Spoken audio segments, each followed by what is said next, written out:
In what ways did American Indians influence the development of European colonies in the Americas?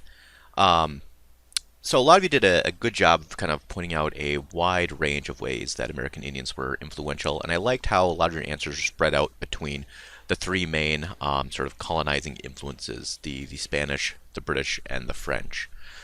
So a lot of people mentioned the labor of enslaved individuals, how certainly in the case of the Spanish early on, that was very much a way that they were able to try to accumulate wealth. Attempting to do that in certain cases in the British colonies as well, even though that was usually met with far less success, and occasionally in the French colonies as well, but I would say far more rare in those cases. Um, and certainly locations like the Caribbean or like the southern British colonies, they essentially had the beginnings of the sort of plantation systems which are going to require massive amounts of labor. And very early on, of course, the first attempt to try to employ enslaved people to work on those plantations were American Indians. We'll be discussing this in more detail next week, but eventually there is a move away from trying to use American Indians, and of course, instead, bringing in enslaved individuals from Africa is becoming the main way to get forced labor to work on these plantations and large farms. But certainly early on, that is one way that American Indians were, in a certain way, sort of instrumental to the development of these colonies, but certainly was not in a way that they would have chosen to, to have been employed, certainly. Um, but at the same point in time, especially in the Spanish colonies, they were having American Indians were having a profound cultural impact as well.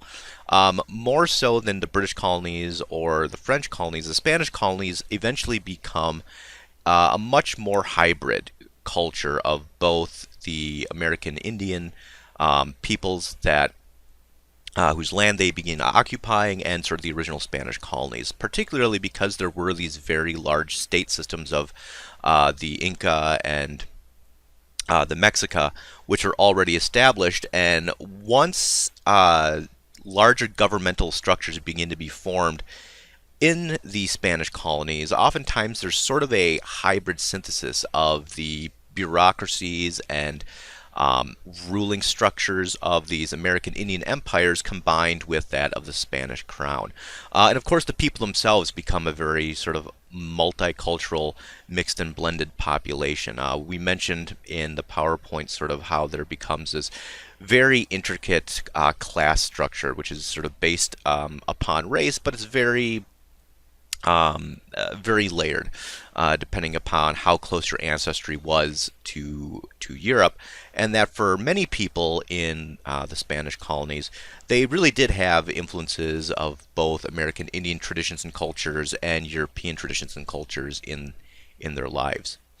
Of course, if you're talking about the British colonies, a huge impact that American Indians are going to play is going to be assist a lot of times these new colonists that are just starting out, whether it's the colonists in Jamestown in Virginia, whether it's the colonists in New England, the Puritans and the Pilgrims. A lot of times, the only reason these early colonies survived was because American Indians were assisting them, helping to teach them the farming techniques which are going to be useful and work in the climate of North America, and in certain cases, just outright providing food so that the colonists wouldn't starve.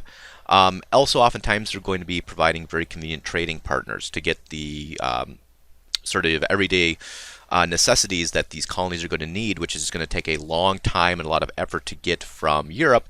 A lot of times, these are going to be able to be obtained much easier from their American Indian trading partners. So, in a lot of ways, the success of these early colonies was very much tied to American Indians, and in certain cases, these colonies were set up directly on former Indian villages, land that had already been tilled and cultivated, locations where there had already been established villages by American Indian communities that oftentimes had been wiped out prior to the arrival of European colonists by the sicknesses and diseases that we discussed last week. So really a lot of the success of these first colonies was directly tied to assistance from American Indians. And of course, if you're looking in the case of the French, really the trading relationships that they develop with the American Indians is going to be instrumental towards essentially accomplishing all their goals in the Americas, primarily those bringing those trade goods back to Europe. And it's not just sort of helping the survival of those colonies of the French, but it's really benefiting and profiting the French crown and the French government to be establishing these trade relationships and being sort of the main importer of furs into Europe.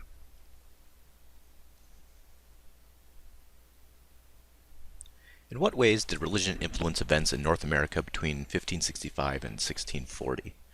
To begin with, a lot of students went back to last week talking about the influence of the Spanish, their treatment of American Indians. Someone mentioned Bartolomeo de las Casas and his attempt at conversions, along with many other religious members of the church in the Spanish colonies. But your answers really need to go beyond that, because that was primarily covered in last week. And of course, this question is primarily focused on North America, and most of that was from the Spanish perspective was going on in the Caribbean and in South and Central America. A good example that some people brought up was the Spanish attempt to convert individuals in the Southwest portions of what's eventually going to be the United States of North America. And that oftentimes the sort of heavy-handed nature or force that they try to use in conversion and trying to punish American Indians and groups that were still practicing their own religions and beliefs ended up backfiring on them. It could lead to conflicts, to war, and ultimately, oftentimes the Spanish end up sort of backing off in the end in a lot of these interactions of larger American Indian populations in the Southwest, because they realize it's really not worth their time or their effort to try to force these conversions if it's just going to lead to conflict and warfare for them. So you do start seeing a shift in Spanish policy to a certain degree in the Southwest, but there is going to be tension oftentimes between Spanish missionaries and priests and those who are trying to convert American Indians and American Indian groups in the West and Southwest. A lot of people also brought up how important religion was in the creation of many of the English colonies. Of course, Jamestown itself wasn't necessarily founded for religious purposes. That was much more of a business venture. But moving a little bit north, the very first colonies are primarily founded by people with very religious motivations. The Pilgrims and the Puritans in the New England area are very much there to try to separate themselves from the religious institutions of Europe, primarily the Anglican Church. Both of them, of course, coming from England. And even though they essentially had rather different perspectives, they had one thing in common. They both wanted to try to create model societies based around their version of what they thought religion should be, which in both cases meant trying to cut away the Church of England. Of course, we talked about this a little bit last week, but in the process of the Protestant Reformation in England, essentially, King Henry VIII declares himself the head of sort of the new Anglican Church, but for the most part, most of the establishments of the church remain pretty unchanged in England for quite some time. And of course, those people who are Calvinists, who are following a much more Protestant tract of the faith, really look at the Church of England and say, well, actually, you can call yourself Protestant because I guess you're not Catholic, but really, it's a difference in name only, because the bishops are still just like the Catholic bishops. The only difference is that they report to the king now rather than the Pope. So there was a sense that they wanted to, in the case of the Pilgrims, completely break away from the Church of England and start their own religion, and in the case of the Puritans, wanting to try to sort of purify the religion from within. And in both cases, it meant trying to put the authority of the church in congregations. That's why they're sometimes called Congregationalists, where people in a particular church or a particular group would sort of make the rules that worked for them and would worship in their own way, and that there wasn't this sort of overarching power structure that you'd see in the Catholic Church, or that you still saw within the Church of England. And oftentimes these efforts at sort of religious separation and congregationalism led directly into the first communal governments in these locations. There really was no separation between the church leaders of these early communities and the governments that they were forming. Essentially, the governments were formed by the church heads, the church leaders. Remember, there's this idea in both religions of people who qualify as saints, people who somehow have already been predestined to go to heaven, who are essentially sort of the leaders. Of course, in all cases, these are men, as women were essentially sort of put to the sidelines of active participation within at least the leadership of these church groups, and that was then transferred into sort of the political organization of these early communities as well. But it wasn't just in New England that you saw a very close tie to religion. A lot of the other early colonies also have very close ties to religion. Maryland, for example, is essentially created as a sort of haven for Catholics. So you don't just have Protestants in the Americas now, you have Catholics moving there and having their own portion of land that they can establish. The land that was given to William Penn was essentially set up for his Quaker community, another Protestant sect, which is going to be pretty important in the early days here of the colonies. And Rhode Island itself actually sort of becomes a refuge for those who didn't necessarily fit in with the real strict rules and guidelines of these early religious communities, because as we'll see in our document exercise and as you saw in the other material this week, a lot of times these were very strict religious organizations that had very harsh punishments for anyone who they perceived as not following their rules and their guidelines. And of course, that's going to lead to a certain amount of the population not fitting in, not wanting to conform, or for various reasons being targeted. And oftentimes, Rhode Island sort of ends up as a destination for them to still sort of find people who are, they can help them survive, but a little less strict are the communities that form in the Rhode Island colony. But regardless, that's still sort of in its own right being influenced by the surrounding areas and sort of how dedicated to their own religious ideas that they were. Why do you think so many myths developed around the stories of Thanksgiving and Pocahontas? How are these myths different than the reality, and what purpose do you think these myths were supposed to serve? I thought the class did a very good job thinking about this question. And to a certain degree, I think a lot of you pointed out that these myths, as they become sort of popularized in later American culture, are there because they're very safe stories. They're very oversimplified stories. They sort of take all the complexities of history in both cases and try to remove them. It's sort of a history that people felt that they could feel good about, and that, to the sort of last part of the question, I think is part of the purpose that it serves. Essentially, Thanksgiving becomes sort of a nationalistic holiday. That's the main purpose of it, to sort of make people sort of feel good about this early interaction between Euro-Americans and American Indians. And a lot of people brought up the term whitewashing of history. And I think that's a valid term here because in both cases, it's trying to, like I said, very sort of simplify what is happening in these cases and frame it in a way that is going to make European Americans feel like they were sort of the good guys of the story and that they were much more tolerant and sort of the protagonists of these stories than perhaps they might have been. And of course, we know in both these examples, reality is much more complex. In the case of Pocahontas, of course, she's oftentimes portrayed in popular culture as just sort of an Indian princess who falls in love. And this becomes essentially an archetype of almost every interaction that British Americans have with American Indians. It's almost comical. You get to a point where almost every American Indian woman is an Indian princess, just sort of by default, whether they know it or not.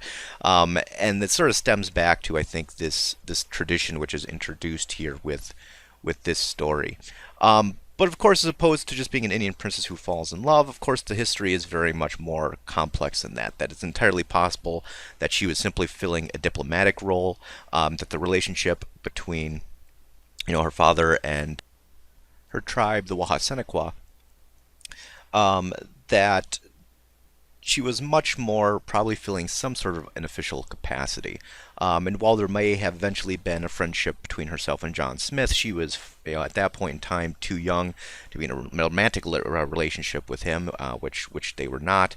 And as time goes on, eventually she is essentially kidnapped in Jamestown, married to John Rolfe. We don't know if this was a marriage that she was consenting to. So we don't know if this was essentially just a forced marriage and essentially rape. We're not sure on all the details. Eventually, she converts, is brought back to England, where she falls ill and dies shortly after. A much more complex and convoluted story than the one which is oftentimes presented.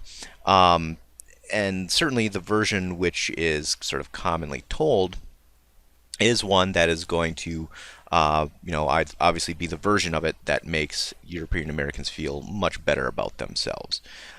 Same thing with the story of Thanksgiving. If it did happen, I would say it was absolutely an anomaly, rather than, part of a broader trend. We talked about in the PowerPoint how, both of these groups had long-standing autumn harvest traditions. Did a group of two of them meet up and have some sort of joint festivity? It's possible. But to a large degree, it covers up the real relationship between New England colonists and American Indians, which we'll be talking a little bit more about in the next question, which is much more problematic. And if the only interpretation that you want to focus on and publicize is this one sort of outlying event where there might have been some cooperation, and there's still, sort of fuzzy details on how accurate, the accounts of that event actually were, that it's very much overshadowing what the true relationship was between American Indians and the British colonists that were arriving on their shores. What do you see as the main source of conflict between the American Indians and the English colonists? How do you think this would come to shape relations between the two cultures moving forward? I think it's important to really sort of understand the motivations of each group moving into this question.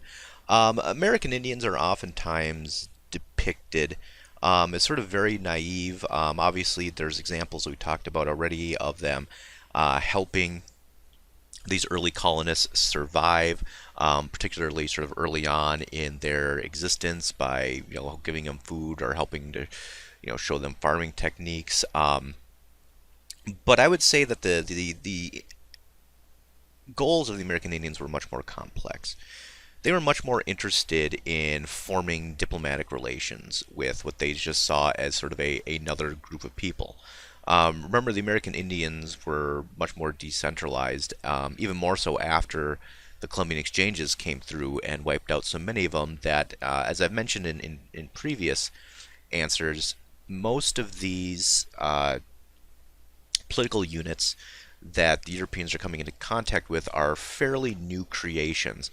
And they're very much trying to survive and stake their own claims on an area, and oftentimes are competing with other American Indian groups. So they saw the arrival of Europeans as sort of twofold. On the one hand, they could be trading partners, they realized.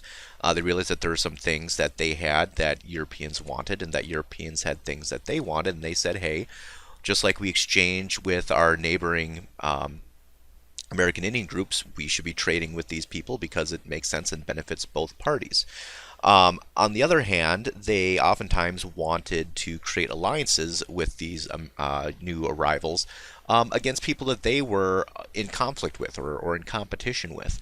And certainly sort of saw the Europeans much more as sort of potential trading partners and political allies than an invading force.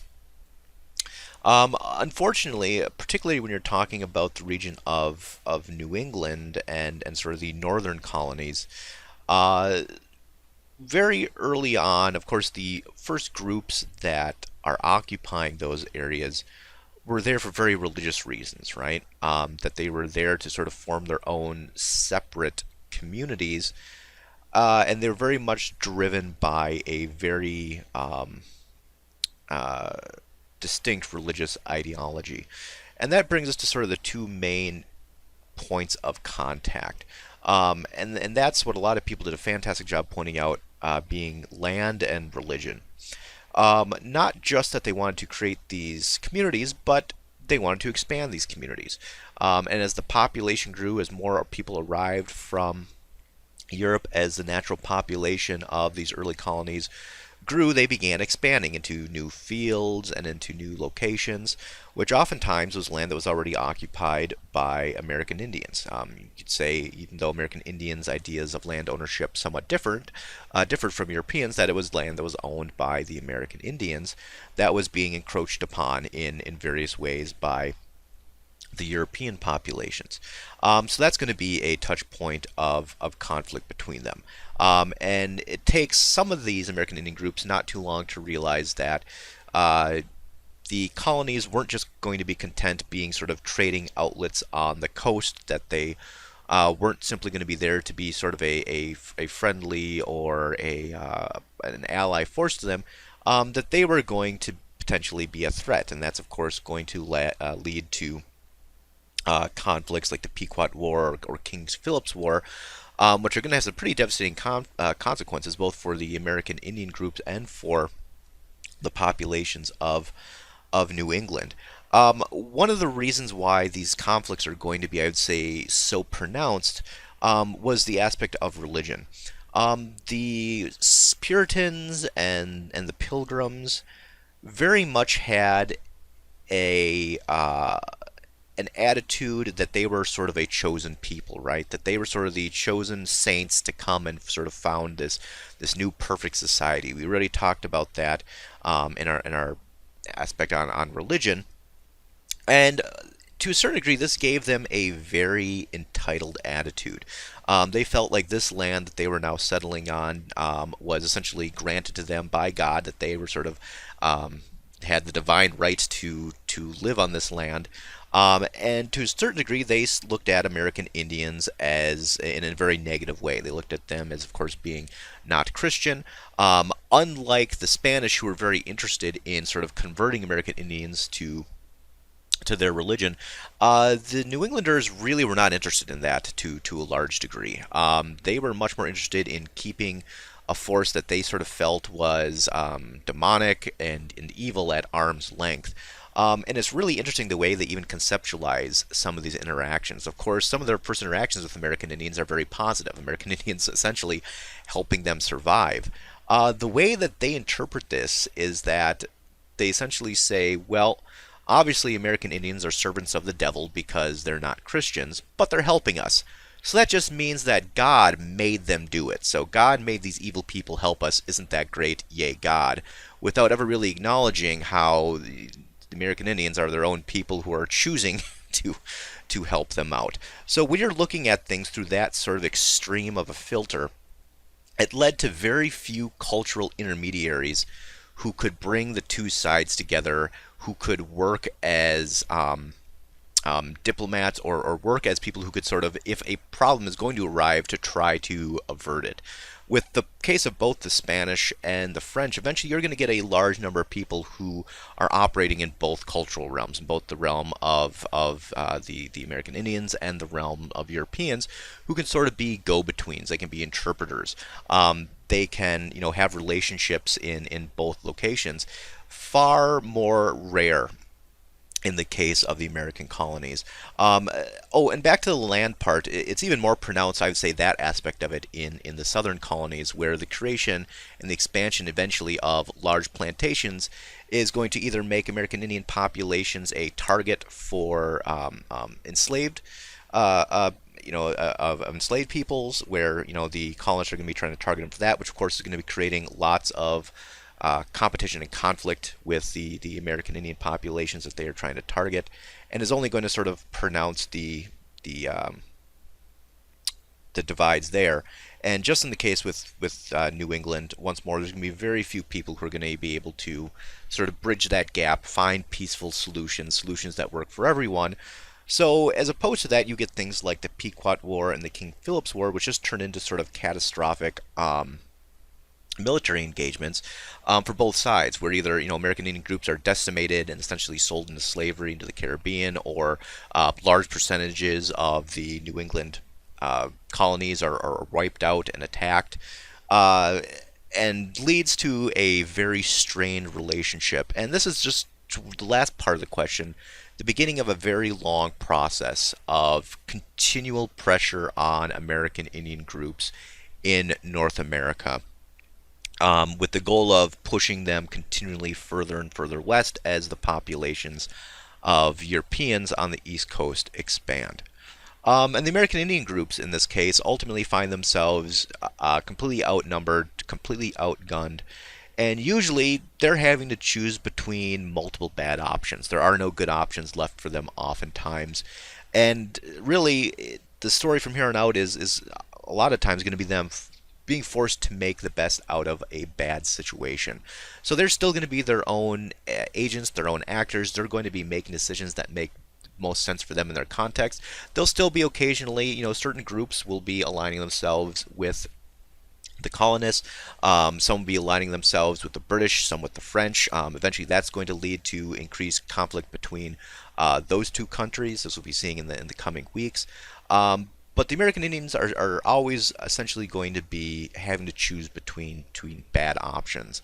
But it's the fact that so many of them are going to survive and be, and essentially for a long time, important players in the political landscape of North America, provides a lot of context to how successful they were in this. But this is not going to be the end of the story. We'll be circling back to this many times throughout the rest of the semester, as the ongoing conflict is going to be sort of the increasing pressure on American Indian groups to move farther and farther west, until they are essentially vacated from all the land that the European Americans are wanting to settle on and to utilize.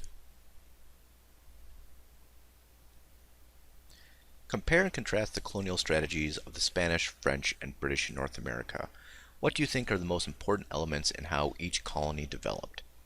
And there's a couple of main aspects that are going to determine this for each group.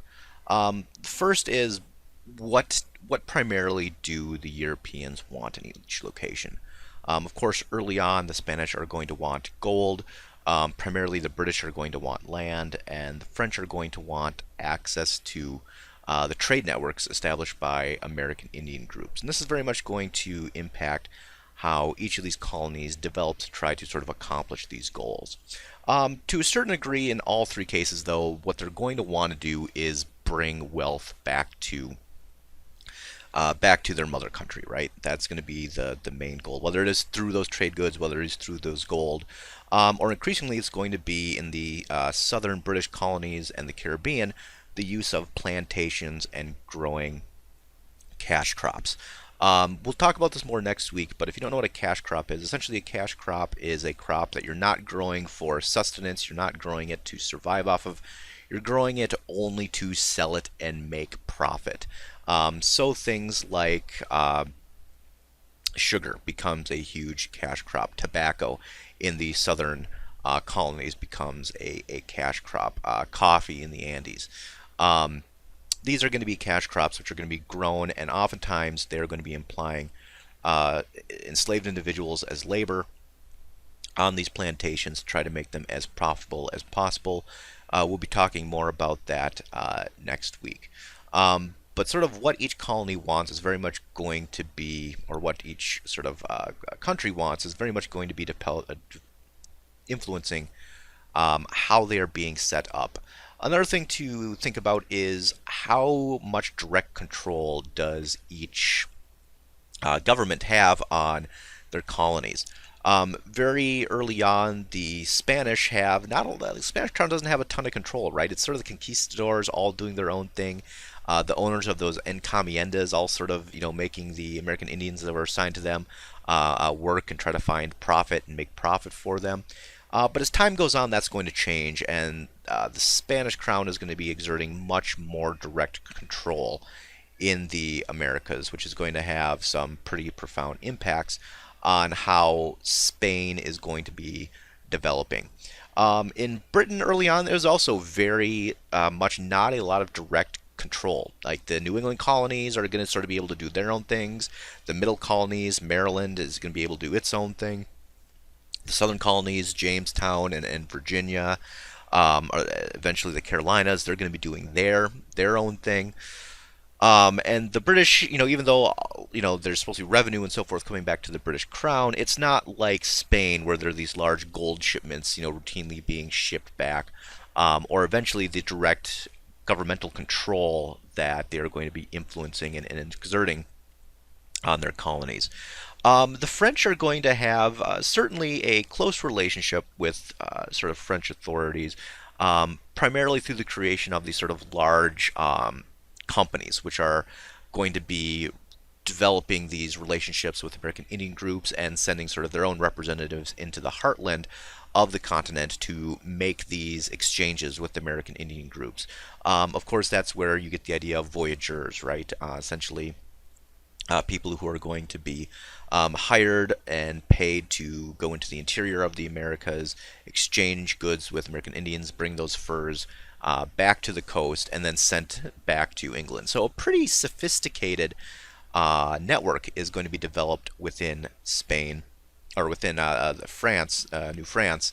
And it's going to be very much be run by these sort of large sort of almost proto-corporate systems which are developed there to sort of conduct this very complex trading system.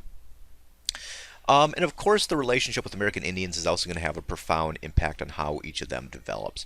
We already talked about sort of the impact that American Indian culture is going to have on the Spanish colonies. And that's not something I think you can really sort of understate. I mean, even if you look at the religion, even though it is Catholic in South American countries today, it's really a different sort of form of Catholicism than you see in other locations. There's still a lot of holidays that are tied to traditional American Indian holidays, systems. There's other nuances to the way religion is practiced there. There's very much sort of impacted by the native religions, which they were coming into contact with. The bureaucratic systems which are developed in the Spanish colonies are going to be very much also impacted and influenced by the governing systems of those large states that they came into contact with. So just being able to sort of build upon large structures which are already in place before the time of contact is very much going to influence how the Spanish colonies look and behave, as well as the large amount of cultural mixing between the Spanish and the American Indians, where eventually a large percentage of the population is going to have ancestry from both Europe and from the Americas, and that's very much going to impact the way they perceive themselves and the way they relate and interact with American Indian groups. The British, as we already talked about, are going to have a much more strained relationship with American Indians. They want the land, which is going to put them in direct conflict oftentimes with American Indians. Those very intense religious ideas are going to put them at sort of an ideological odds with American Indians. And because they didn't really want to, be involved primarily with converting the Indians at this point in time, rather as the Spanish had, there weren't a lot of missionaries or people like that going into American Indian communities and interacting with them. Like there were in both the French and the Spanish colonies, which once more, fewer intermediaries leads to more conflicts and essentially sort of a more strained, worse relationship. And a lot of times those British colonies are going to feel a lot more threatened than by American Indian groups because there just wasn't as much knowledge of them and there was a lot longer history of conflict. The French, on the other hand, have, for the most part, very good relationships with the American Indian groups. They have very strong alliances with very sort of powerful confederacies, such as the Iroquois, the Ojibwe, eventually the Dakota, even here in Minnesota. And that these are going to be used to bring a lot of those trade relationships and establish those trade relationships and try to make them sort of mutually beneficial to bring as much of the sort of items that the French want back to their colonies. It also is going to lead to a much higher degree of cultural mixing in France too, as you have oftentimes these relationships being not just business relationships but familiar relationships, as traders would be married into a tribe so that they could essentially be sort of conducting business as families. And this was a tradition that American Indians had been establishing and engaging in for centuries. That if you essentially are married to someone from another tribe, you can consider that other tribe part of your family, and then you are going to be more likely to have their best interest in mind, make fair deals, and that business is going to be done a lot easier if you are essentially working with people who you can consider part of your extended family. The French very much are going to be buying into this. So you have also in France a very large population, which they're going to call the Métis population, of sort of mixture between French and American Indian people, who are once more going to be fantastic sort of go-betweens and arbiters between American Indian populations and French populations. A lot of times they are going to be the voyagers who are going around. They're going to be the traders who are setting up trading posts and so forth. And that it very much is going to influence the way that the French colonies are going to be looking.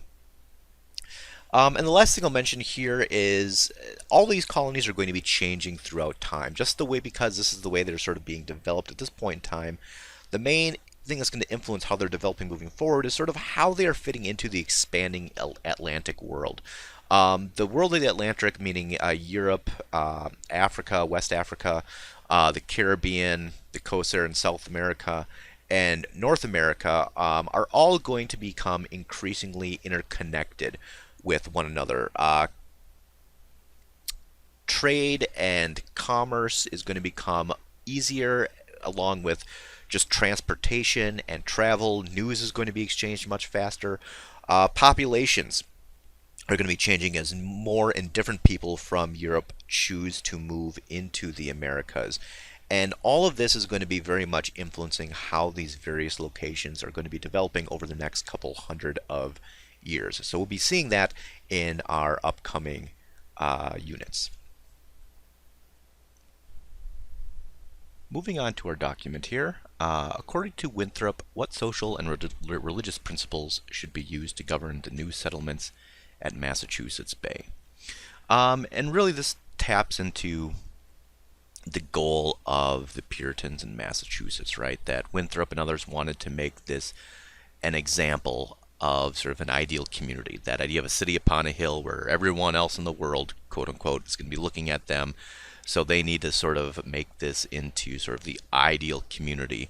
And of course it makes a lot of sense when their primary goal is to try to influence change within the Church of England. They figure the best way to do that is by sort of showing them what a great community we can create here in the Americas, and why wouldn't everyone want to try to emulate that. But how are they going to go about trying to create this new community? Well, Winthrop breaks the principles into 4 parts: people, work, the end, and means. The people, essentially, he's referring to are the Puritans. As he says in the document, we are a company professing ourselves fellow members of Christ. And this very much goes into that idea of Congregationalists, right? That essentially the people in the congregation are made up of just sort of fellow believers, I think is the best way to sort of articulate that. But that's essentially the people that he's talking about, the people who have come together to sort of form this community. So what is the work that they are setting out to do? As he says, that they are seeking out a place of cohabitation and consortship under a due form of both government, both civil and ecclesiastical. So he wants to set up both a new civil government and a new church government. Ecclesiastical essentially means a church government. So he wants both a religious and a secular government sort of created together here to run the people who have come to the Americas. And what is the end? Essentially, the end is the goal. What's the goal? He says that the end is to improve our lives to do more service to the Lord. So trying to improve their own lives while sort of improving their religious lives as well. That's kind of the end goal that they are shooting for, and that's of course the thing that they think will make them sort of this city upon a hill. Well, they're sort of living happy, fulfilled lives, and they're doing it in a very sort of religious-minded manner. And the most of the document then comes down to the means. What what are the means that are going to be employed in order to sort of create this new great government that he wants to create. And I think it's sort of broken down into sort of three concepts. The first is community. He says we must love brotherly without dissimulation. We must love one another with a pure heart fervently.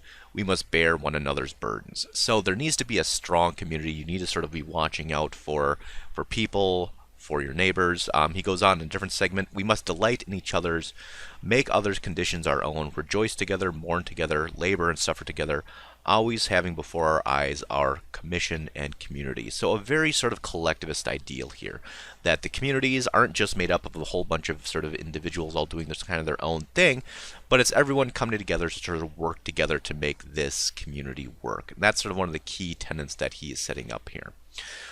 It's so important, he sort of argues, to do this because he believes that the people, Puritans in the Americas here, are setting up a new covenant with God. Essentially, a covenant, you can think of it like making a deal. Essentially, the deal that he's saying they're making is they are telling God, we're going to form this incredibly devout community of believers. We're going to try to do everything right. We're going to be very, very religious and strict in our observations. And in return, God is going to be sort of granting them good fortune. That's a good way that he thinks that's one of the ways to sort of make that end happen, to sort of improve their own lives, is to sort of fulfill their covenant that he would like to create with God. On the other hand, if they do not fulfill that covenant, he believes then that God will get angry at them and essentially smite them down. And the last sort of aspect of the means is sort of an idea of conformity. The fact that, yes, there's community, but you have to sort of conform to what that community is and what he and the other church leaders want it to be. For example, he goes on to say, now the only way to avoid this shipwreck, specifically talking about breaking a covenant, and to provide for our posterity, is to follow the counsel of Micah, to justly, to love mercy, to walk humbly with our God. For this end we must knit together in this work as one man. So once more, the idea of collectivism. That's everyone having to sort of conform to sort of this one standard ideal. He goes on, in such cases as this, the care of the public must oversaw all private respects. So that to sort of make sure that conformity is being applied, the public, sort of the community at large, has to be regulating the behavior of its individuals, making sure that they're also sort of operating in that same way. And that really brings us to question 2. What kind of relationship does Winthrop posit between his audience and God? In what ways does that relationship help explain Massachusetts Bay Colonists' belief that they should police each other's behavior? And how does Anne Hutchinson trial provide an example of this? And this gets back to the idea of the covenant, right? That he wants that relationship to be, as long as we do everything right, you'll sort of give us your benefits and graces. If we do things wrong, you can go ahead and do bad things to us. So the trade-off then is that he sort of makes the argument that it's allowable to regulate people's activities very, very strictly in order to try to enforce that covenant. Of course, it's important to note that what that entails is completely made up. It's completely made up by whatever they want it to be. However they want to construct their church and society, that's what they're going to say is the covenant that they need to be enforcing, whether or not that is just or moral or not. And Anne Hutchinson, I think, provides a great example of this. Of course, Anne Hutchinson gets into trouble in the Massachusetts Bay Colony for essentially leading Bible study classes. She invites people over to her house, they read the Bible, they talk about it. On the surface, you'd think this should be exactly what this community wants, right? I mean, it's seemingly to be a very sort of religious act. But essentially, because Anne Hutchinson is a woman and the church leaders want all of sort of the power, they want to be the ones to determine what that covenant means. They decide to bring Anne Hutchinson up on trial for essentially trying to talk about religion outside of sort of their control and their sphere. As he says in the trial transcript, you're called here as one of those that have troubled the peace of the Commonwealth, and the church is here. So very much you can see this tie-in between both that civil and ecclesiastical community he mentions in his statement by saying you're being brought here for troubling the peace of the commonwealth, but also the church, right? There's not this idea of a separation between church and state like we have today. For the Puritans, it's the exact same thing. Essentially, the government is made up of church leaders, and it's very sort of explicit here how he is lining that out. And he goes on to say, you have maintained a meeting and an assembly in your house that has been condemned by the General Assembly as a thing not tolerable, nor comely in the sight of God, nor fitting of your sex. So once more, essentially saying that in their interpretation, God does not like the Bible study that she's leading, and the fact that she is a woman, they believe that she should not be leading it. And of course, this is eventually going to lead to her going through a very grueling trial process, eventually her and her family getting expelled from the community, being kicked out, particularly because they felt, they're in charge of sort of breaking that covenant or being in danger of breaking that covenant. So the Puritans thought that that essentially gave them permission to exercise and kick out those who did not want to be sort of part of that ideal. And I think this, to a certain degree, sort of brings up kind of the dual nature of religion in general.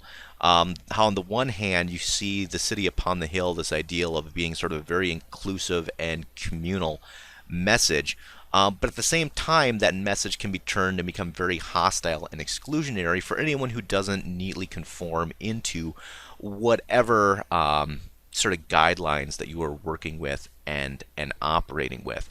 And you see both of those elements present here in the Massachusetts Bay Colony, and with Winthrop, himself, how it can be sort of a positive and certainly a negative for some people who might necessarily not be on the same page as everyone else. And you have to be a pretty extreme, religious thing to be mad at Bible study. I'm just saying that seems even for, at least from a modern perspective, pretty hardcore, if you ask me. Moving on to question number 3, what do colonists in Virginia owe their lack of, or to what do colonists in Virginia owe their lack of success, and how do they compare themselves to the Spanish and the Portuguese? And if you notice, the tone of this letter was very defensive. That primarily the argument is that the Virginia colonies have just had really bad luck. Bad luck to sort of set up where they did. And they really compare themselves to the Spanish and the Portuguese by saying, well, they had really good luck. As it states, it was the Spaniards' good hap, sort of good chance, good luck to happen in those parts where infinite numbers of people who had manured the ground with their providence that it afforded vital at that time, and time had brought them to that perfection that they had used of gold and silver, and most such commodities as their countries afforded, so that the Spaniards got only the spoil and pillage of those countries' people, and not the labors of their own hands. So essentially saying the Spanish didn't even have to work at it. They went to places that were already full of gold and silver. They were able to just sort of take over the American Indians and use that wealth. And really makes the argument that if the positions were reversed, if the English had showed up where the Spanish had showed up, that they would have been just as successful and just as renowned as the Spanish. And if the Spanish had shown up where the English had shown up around Jamestown, that they would have been just as sort of unsuccessful. And of course, this is early on in Virginia's history when they were still very much sort of struggling to make it, and very much sort of we're hearing the criticism that they were not being nearly as successful as the Spanish had in the development of their colony. So question number 4, in what ways does this document provide examples of the Black legend? In what ways does this document seem to undermine the Black legend? So he certainly is providing evidence that the Black legend is something that the English believe in, right? That essentially they are criticizing the Spanish for their behavior. And for example, he says in their own relationships with trying to obtain corn, to others unpleasant, that we washed not the ground with their bloods, meaning that they didn't spill blood, nor showed such strange inventions in mangling, murdering, ransacking, and destroying, as did the Spaniards, the simple bodies of those ignorant souls. So saying when they, in their relationships with the American Indians, they did not do the murdering and mangling and ransacking that the Spanish had. And that certainly sort of goes in line with the English trying to sort of present themselves as the good guys. Sort of what undermines it, I would say, is the fact that he's really making the argument in this document that the only reason they didn't behave that way is because those American Indian groups weren't as wealthy as the ones that the Spanish had found, that they didn't have the same commodities. And it's entirely likely that the English would have behaved exactly as the Spanish had they been given the opportunity. And as we also learned this week, that as time goes on, there's really not a lot of difference, I would say, in the way that the Spanish or the English are going to be in their early contacts with the American Indians, one behaving necessarily better than the others. I mean, essentially there was a lot of hostility and conflict in both examples. So it doesn't necessarily dispel it, but the fact that the English wanting to use that as kind of a way to say this is why they were somehow better because they're more and more tolerant than the Spanish might not necessarily hold weight in the long run.